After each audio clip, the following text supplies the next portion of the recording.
आज मेरे गांव, मेरे परिवार में भोपाल गौशाला के अंदर मेरे जन्मदिन के अवसर पे एक गौस्वामी का आयोजन किया, जिससे मैं प्रेरित तो हमेशा से था, देखता रहता था कि गांव के अंदर हमारी गौशाला के अंदर एक गौशाला की जो टीम है वो बहुत ही बेहतरीन काम कर रही है। आज गौशाला के लोगों लंपी वायरस जब आया, जब आसपास के क्षेत्र में गौशालाओं की हालत बेहद ख़राब थी और हमारे गौशाला के अंदर जो गांव के हमारे जो बुजुर्ग हैं, हमारे जो गांव के जो साथी हैं जो लगे हुए हैं, हमारे परिवार के ही लोग सारे समझ सकते हैं, क्योंकि गांव मेरा एक परिवार ही है।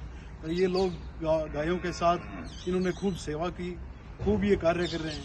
इनका कार्य देखकर मेरा मन किया कि इस बार मैं जन्मदिन लोगों के बीच ना बनाकर मैं गायों के बीच बनाऊं। तो मेरा ये उद्देश्य भी है और ये मकसद भी है कि मैं इस जिले का यूथ कांग्रेस का जिला अध्यक्ष हूँ और इस गांव का पिता हूँ, और मैं अपने युवा साथियों को और पूरे जिले के क्षेत्रवासियों से ये संदेश देना चाहता हूँ कि आप भी ऐसी पहल में योगदान बनिए।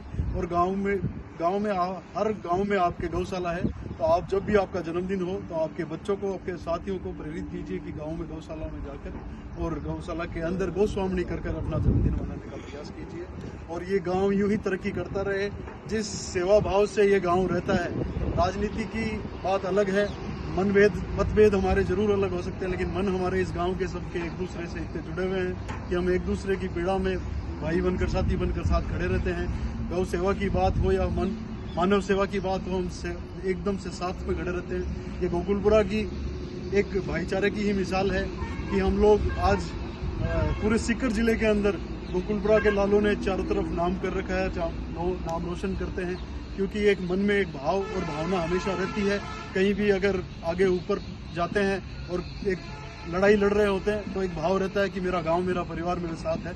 उसी के साथ आप सब गौ भक्तों को भी मैं धन्यवाद करना चाहता हूं, जो आप दिन रात लगकर इन गायों की सेवा करते हैं, बहुत ही पुण्य काम करते हैं। जैसे कि अभी भाई बता रहे थे कि आपके दादाजी, तो मेरे दादाजी जीवनाराम जी थे, तो उन्होंने पहली एक अनऑफिशियल गौशाला चलाई थी, वो शमशान के अंदर चलाई थी, मुसानों के अंदर चलाते थे। 4 दीवारी भी नहीं थी तो उन्होंने दीवारी करवाई, उन्होंने करवाया। उनसे भी बिल्कुल हम प्रेरणा लेते हैं और उनके ही नक्शे कदम पर चलने का पूरा मैं मेरे जीवन में प्रयास करूंगा। और गौशालाओं में और गायों की सेवा करने में मेरा आगे का यही मेरा कार्यक्रम है। जय हिंद।